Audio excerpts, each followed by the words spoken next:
So hello everyone, welcome to the study hub. I hope आप सब अच्छे से होंगे। तो लास्ट लेक्चर में हमने salient features of the Indian constitution एक ओवरव्यू लिया था।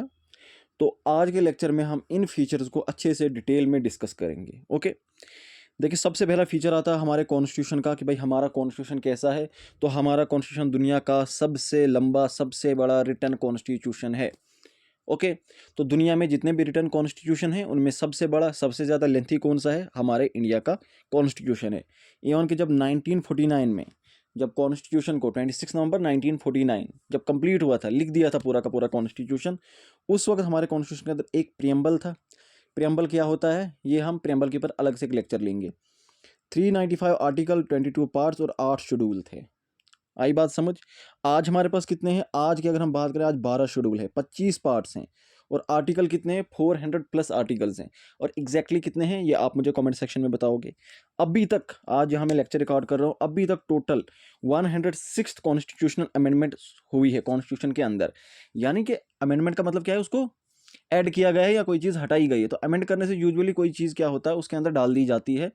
तो उससे क्या होता है, उससे कॉन्स्टिट्यूशन और बड़ा होने लग जाता है। तो 106 टाइम कॉन्स्टिट्यूशन को अमेंड किया गया है, तो इसलिए उसकी लेंथ क्या और ज़्यादा बढ़ गई है। जैसे 8 शेड्यूल थे, आज 12 शेड्यूल हो गए हैं। 22 पार्ट थे, आज 25 पार्ट बन गए हैं, तो वो और ज़्यादा बढ़ गया है। ओके, तो इसीलिए हमारा जो कॉन्स्टिट्यूशन, इसको एक लिविंग डॉक्यूमेंट भी बोलते हैं। ऑर्गेनिक, जिस तरह से हमारी जो बॉडी है, वी आर ऑर्गेनिक। ओके, तो हमारी बॉडी क्या करती है? ग्रो करती है, बिकॉज वी आर लिविंग। तो हमारा जो इंडिया का कॉन्स्टिट्यूशन है, ये भी एक लिविंग डॉक्यूमेंट है जो बढ़ रहा है। एक जो इसकी ग्रोथ थी, जो ग्रोथ थी इसकी 26 नवंबर 1949 में जब ये बनाया गया था, तब से लेकर आज तक इसकी ग्रोथ क्या हुई है? इंक्रीज होती गई है। ओके, इवन के एक अमेंडमेंट हुई थी, 42nd कॉन्स्टिट्यूशनल अमेंडमेंट एक्ट 1976।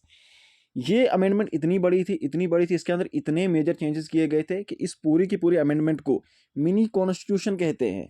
इतनी ज़्यादा अमेंडमेंट की गई थी, इस अमेंडमेंट की वजह से इतने ज़्यादा चेंजेस लाए गए थे, इतने ज़्यादा नए प्रोविजंस ऐड किए गए थे। ओके, इमरजेंसी के टाइम पे हुआ था, इसलिए ये अमेंडमेंट काफ़ी ज़्यादा कंट्रोवर्शियल भी रही थी। इमरजेंसी का लेक्चर जब हम करेंगे और इंपॉर्टेंट अमेंडमेंट्स अलग से उनके ऊपर लेक्चर आएगा, वहाँ पर हम ये कवर कर देंगे। अब इतना रीज़न क्या है इसके पीछे, इतना लेंथिएस्ट रिटन कॉन्स्टिट्यूशन क्यों है? जियोग्राफिक फैक्टर है। जियोग्राफिक फैक्टर क्या?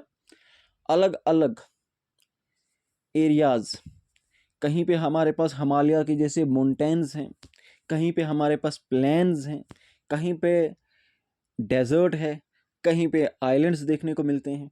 तो अलग अलग जियोग्राफिकल रीजन्स की वजह से अलग अलग किस्म की वहाँ पे डाइवर्सिटीज़ हैं। ओके, अलग अलग किस्म के ट्राइब्स होंगे, अलग अलग किस्म की कम्युनिटीज़ होंगी, अलग अलग किस्म के रिलीजन्स होंगे। तो उन सब के लिए जो उनको बेनिफिशियल होगा, उस कम्युनिटी को, उस ट्राइब को, उस रिलीजन को, ओके, सो दैट कि उनके जो पर्सनल बिलीफ्स है वो वायलेट ना हो। बिकॉज हमारी कंट्री एक सेकुलर कंट्री है। ओके, तो इस चीज़ की वजह से ज्योग्राफी को, अलग अलग ज्योग्राफी की वजह से जो अलग अलग फीचर्स हैं, जिसकी वजह से हमें अलग अलग डाइवर्सिटीज़ देखने को मिल रही हैं, अलग अलग ग्रुप्स देखने को मिलते हैं। तो उनको, जो अलग अलग ग्रुप्स हैं, उस चीज़ का ख्याल रखते हुए भी अलग अलग किस्म के वो लाज बनाए गए हैं। ओके, तो उस वजह से भी कॉन्स्टिट्यूशन बड़ा हुआ। हिस्टोरिकल फैक्टर, कुछ ऐसे हिस्टोरिकल फैक्टर रहे जैसे कि हिस्टोरिकली अब हम काफ़ी टाइम से जो है अंग्रेज़ों के, ब्रिटिशर्स के अधीन रहे थे। तो हमें, जो हमारे लोग थे, उनको आदत हुई थी उसी तरह के सिस्टम की, पार्लियामेंट्री फॉर्म ऑफ गवर्नमेंट की आदत हुई थी। तो अभी अगर यहाँ पर प्रेसिडेंशियल सिस्टम लेकर आ जाते, तो कहीं ना कहीं लोग उसके साथ जो है वो अडॉप्ट नहीं कर पाते खुद को। ओके, तो इसलिए हिस्टोरिकल रीजंस की वजह से कुछ चेंजेस हमने वैसी लाई एज इट इज जैसा था। दूसरा, कुछ हमने हिस्टोरिकल रीजन से, कुछ ऐसी हिस्टोरिकल फैक्टर्स की वजह से कुछ ऐसी चीज़ें सीखी जिसकी वजह से हमें अपने कॉन्स्टिट्यूशन के अंदर कोई नए बदलाव लाने पड़े। ओके, जैसे कि सबसे बड़ा फैक्टर तो ये था कि भाई कंसंट्रेशन ऑफ पावर नहीं होना चाहिए। ओके, यहाँ पर क्या होना चाहिए? डिसेंट्रलाइजेशन ऑफ पावर होना चाहिए। तो इसलिए आप देखोगे सेंटर के पास भी पावर है, स्टेट के पास भी पावर है। ओके, तो इस चीज़ की वजह से भी, क्योंकि सेंटर की पावर अलग से लिखनी थी, स्टेट की पावर अलग से लिखनी थी, हमने 3 लिस्ट बनाई। फेडरल लिस्ट, देखो एक तो आगे 3 तरह की लिस्ट है ना, एक आ गया आपकी सेंट्रल लिस्ट जिसके ऊपर सिर्फ सेंट्रल लॉज बना सकता है, दूसरी आ जाएगी आपकी स्टेट लिस्ट जिसके ऊपर सिर्फ स्टेट लॉ बना सकता है, तीसरी होगी कंकरेंट लिस्ट जिसके ऊपर दोनों लॉ बना सकते हैं। इसी तरह से एक रेजिड्यूरी पावर भी होती है, ओके, और रेजिड्यूरी पावर आपके पास सेंटर के पास रहती है। रेजिड्यूरी पावर में क्या होगा, वो सब्जेक्ट होगा जो उन तीनों में नहीं होंगे। आई बात समझ? तो इस चीज की वजह से भी, क्योंकि हमने क्या करना था, डिस्ट्रीब्यूशन ऑफ पावर करना था, डिवीजन ऑफ पावर लाना था, ओके, तो उसकी वजह से भी हमारा कॉन्स्टिट्यूशन काफी ज्यादा बड़ा हुआ। और सारा का सारा ये जितनी भी चीजें हैं ये एक ही कॉन्स्टिट्यूशन के अंदर है, सिंगल कॉन्स्टिट्यूशन है। तो ये भी रीजन है। अभी अगर सब स्टेट्स के पास अपना कॉन्स्टिट्यूशन होता, सेंटर का अपना कॉन्स्टिट्यूशन होता, तो इतना बड़ा कॉन्स्टिट्यूशन होता नहीं फिर, ओके। जैसे सेंट्रल लिस्ट जो है जिनके पास सेंट्रल लॉ बना सकता है, यूनियन लिस्ट, तो वो अगर अलग कॉन्स्टिट्यूशन उसके लिए होता, और जो स्टेट लिस्ट हैं सब स्टेट के पास होता कि आपके पास ये अपना कॉन्स्टिट्यूशन है, इसके ऊपर आपको लॉ बनाना है, ओके, तो फिर शायद इतना बड़ा कॉन्स्टिट्यूशन नहीं होता। लीगल ल्यूमिनरीज डोमिनेंस, जो हमारी कॉन्स्टिट्यूएंट असेंबली थी, वहां पे जितने भी लोग थे, मोस्ट ऑफ देम, वो सारे क्या थे, एडवोकेट, लॉयर, बैरिस्टर्स, सारे लोग जो हैं वो लीगल ल्यूमिनरीज इनको कहते हैं, ओके, यानी कि जिन्होंने क्या किया था, लॉ को स्टडी किया था। आई बात समझ? तो फिर जो लीगल लैंग्वेज होती खुद के अंदर ही काफ़ी ज़्यादा टिपिकल होती है समझने में। आई बात समझ? और वो काफ़ी ज़्यादा कॉम्प्रीहेंसिव और होलिस्टिक भी होती है। तो इसकी वजह से भी चीज़ें और ज़्यादा, वो जो लेंथ थी कॉन्स्टिट्यूशन की वो काफ़ी ज़्यादा बड़ी हुई। तो ये है इसका रीज़न कि लेंथिएस्ट रिटन कॉन्स्टिट्यूशन क्यों है हमारा।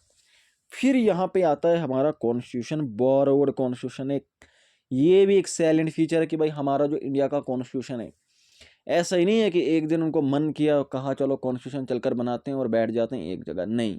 सालों की रिसर्च की गई है, सालों की मेहनत की गई है, अलग अलग दुनिया के जितने भी कॉन्स्टिट्यूशन थे उनको खंगाला गया है, फिल्टर किया गया है, और उनको फिर जाकर हमारे इंडिया का कॉन्स्टिट्यूशन बनाया गया है, ओके। दुनिया के सारे कॉन्स्टिट्यूशन को पढ़ा, उनके अंदर जो डी मैरिज थे उनको हटाया गया, जो मैरिज थे और जो हमारी सोसाइटी में, हमारे कल्चर में फिट बैठ सकते थे, उन चीज़ों को लिया गया और इंडिया के कल्चर के हिसाब से, डाइवर्सिटी के हिसाब से उनको एडजस्ट किया गया। जैसे कि फंडामेंटल राइट्स हमने यूनाइटेड स्टेट्स ऑफ अमेरिका के बिल ऑफ राइट से लिया है। कॉन्सेप्ट जो हमने लिबर्टी, इक्वेलिटी, फ्रेटर्निटी, ये हमने फ्रांस से लिया है।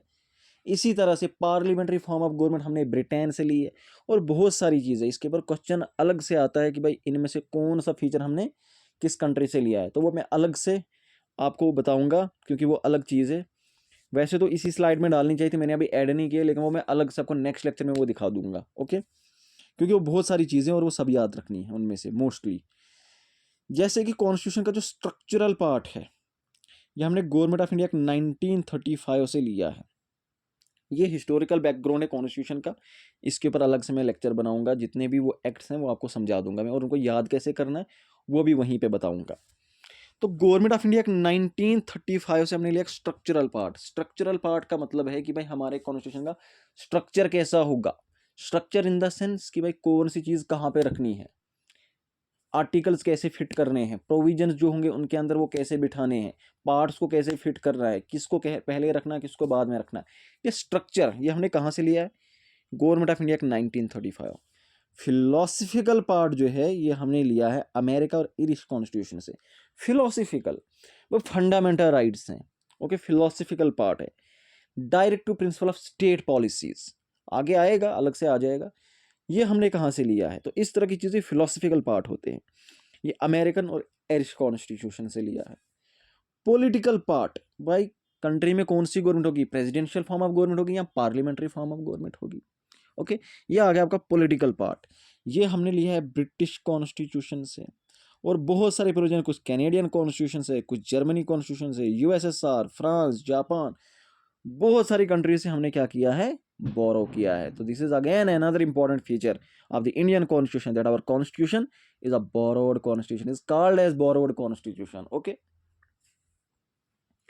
उसके बाद हमारे कॉन्स्टिट्यूशन में क्या है, दोनों फीचर हमें देखने को मिलते हैं। बाया कॉन्स्टिट्यूशन रिजिड भी है अमेरिकन कॉन्स्टिट्यूशन की तरह, कि भाई स्पेशल अमेंडमेंट की ज़रूरत पड़ेगी उसको, उन प्रोविजंस को चेंज करने के लिए। और ब्रिटिश कॉन्स्टिट्यूशन की तरह जो है फ्लेक्सिबल भी है। दोनों का एक सिंथेसिस है, मिक्सचर है दोनों का। ऐसा नहीं है कि अमेरिकन कॉन्स्टिट्यूशन की तरह सिर्फ रिजिड है, भाई कुछ चेंज कर ही नहीं सकते। अगर कुछ चेंज कर नहीं सकते तो 106 अमेंडमेंट्स कैसे हुई फिर? इसका मतलब चेंज करने का प्रोसीजर भी है, तो फ्लेक्सिबल भी है ये ब्रिटिश कॉन्स्टिट्यूशन की तरह।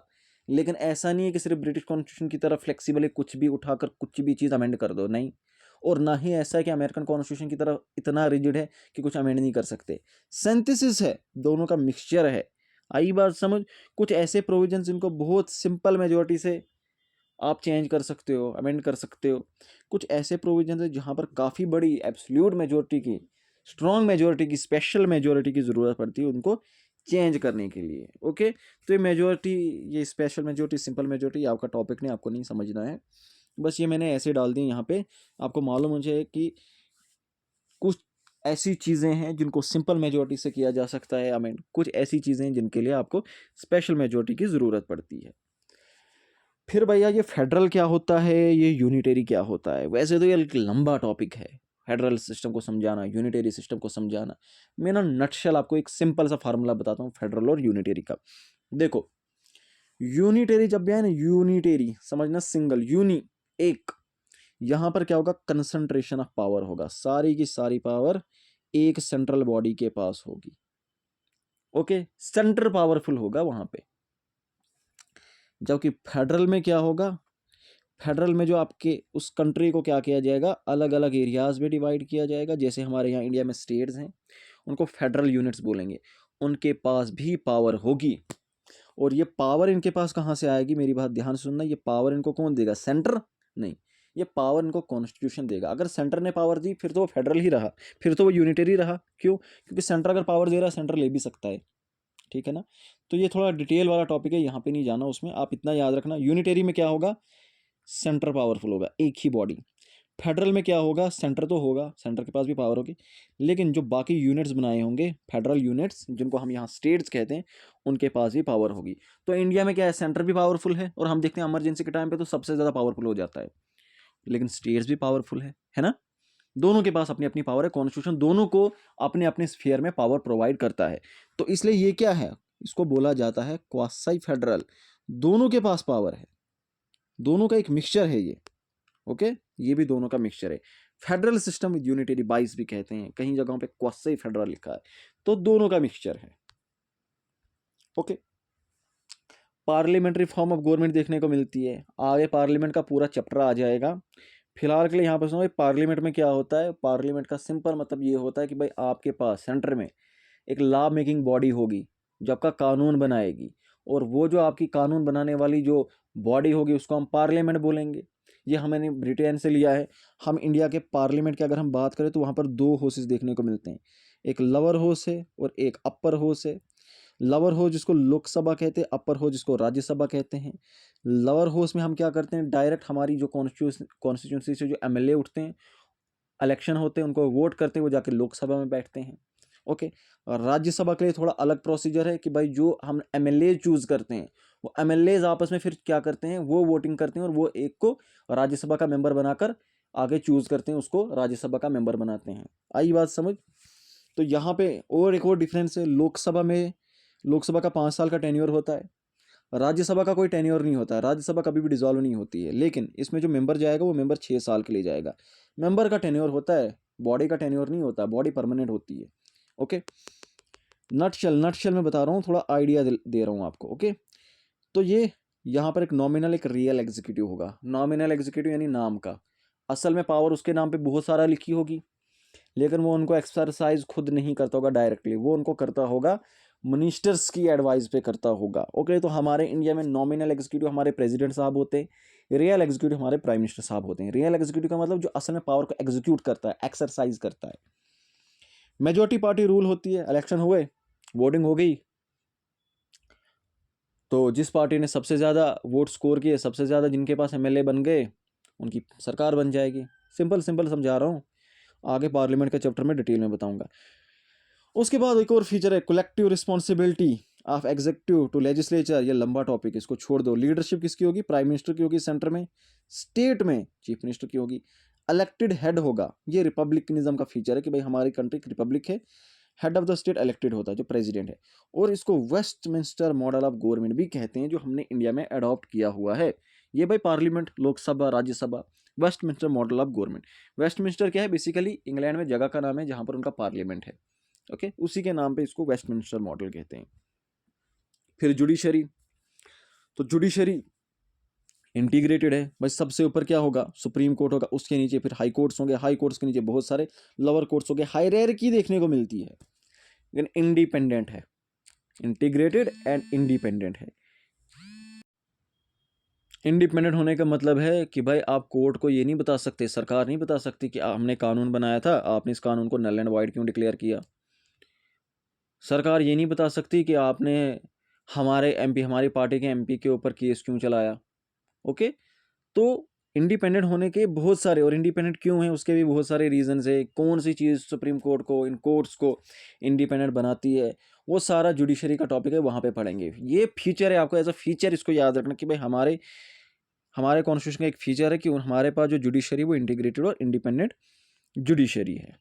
ओके, और हमारे कॉन्स्टिट्यूशन हमें क्या प्रोवाइड करता है? फंडामेंटल राइट्स प्रोवाइड करता है, directive principle of state policy, fundamental duties, single citizenship, ये सारी चीज़ें हमें हमारा कॉन्स्टिट्यूशन प्रोवाइड करता है। और ये सारी चीज़ें हमने कहाँ पे करनी है? ये सारी चीज़ें हमने डिटेल में देखनी है। ठीक है, सेकुलर का मतलब है कि भाई जितने भी रिलीजन्स हैं उनके पास राइट है कि वो अपने रिलीजन को प्रैक्टिस कर सकते हैं, प्रोपागेट कर सकते हैं। किसी भी किस्म की रिलीजियस बेस किसी भी किस्म की डिस्क्रिमिनेशन नहीं होगी। इवन के प्रेम्बल में तो सीधे सीधे वर्ड सेकुलर डाला हुआ है, मेंशन किया हुआ। 42nd अमेंडमेंट एक्ट 1976 से ऐड किया था। Article 14 fundamental right, equality before law, कानून के सामने सब बराबर। ठीक है, आर्टिकल 15 कोई भी रिलीजियस डिस्क्रिमिनेशन नहीं होगी। आर्टिकल 16 इक्वालिटी ऑफ अपॉर्चुनिटी होगी।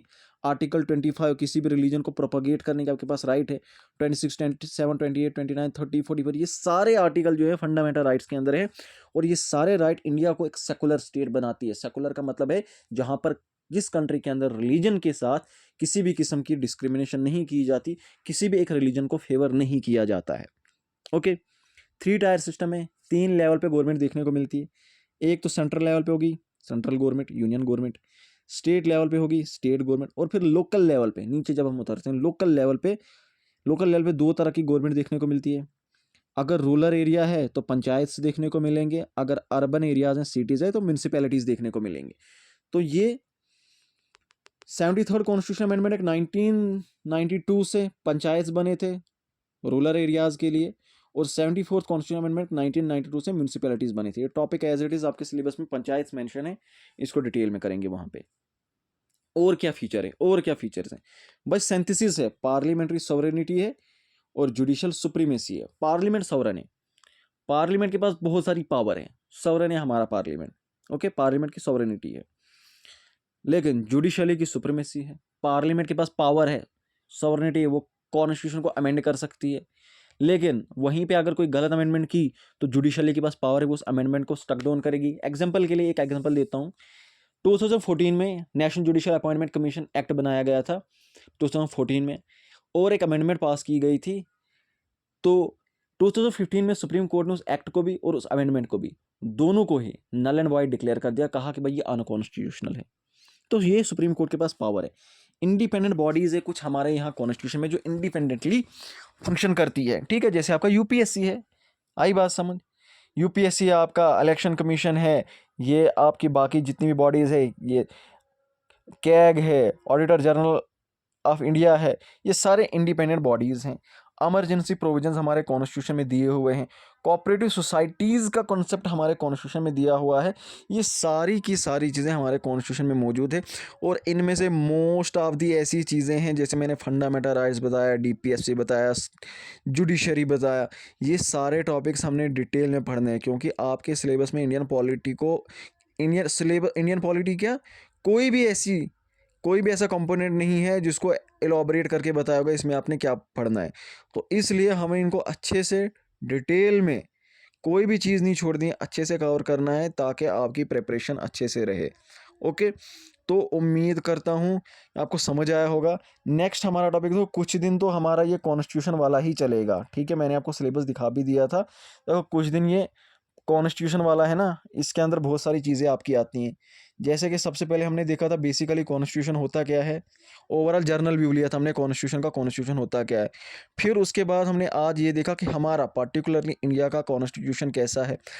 कल हम देखेंगे हमारे इंडिया का कॉन्स्टिट्यूशन बना कैसे, ओके, इंडिया का कॉन्स्टिट्यूशन बना कैसे, और फिर हम देखेंगे हमारे कॉन्स्टिट्यूशन का प्रियम्बल के ऊपर अलग से लेक्चर आ जाएगा, और कुछ ऐसे इंपॉर्टेंट फैक्ट कॉन्स्टिट्यूशन के रिलेटेड जिनको या तो मैं एमसीक्यू के ज़रिए करवाऊंगा या फिर लेक्चर ही अलग से लेकर आऊँगा जिनके ऊपर क्वेश्चन आए हुए हैं। ठीक है, तो जैसे जैसे टॉपिक खत्म हो जाएगा उनके ऊपर एमसीक्यूज अलग से आ जाएंगे। ठीक है, तो आज के लिए आई होप कि आपको ये देखो ज्योग्राफी भी आपकी स्टार्ट हो गई है, ठीक है, हिस्ट्री भी आपकी चल रही है, पॉलिटी भी खत्म हो जाएगी, और मैं ये रिएक्शन एक्ट मोस्ट प्रोबेबली कल इसको करवा दूंगा, तो ये आपका ऊपर वाला कंपोनेंट हो जाएगा, उसके बाद इकॉनमी शुरू कर देंगे। ठीक है, so thank you so much, keep sharing it, keep watching, and God bless you.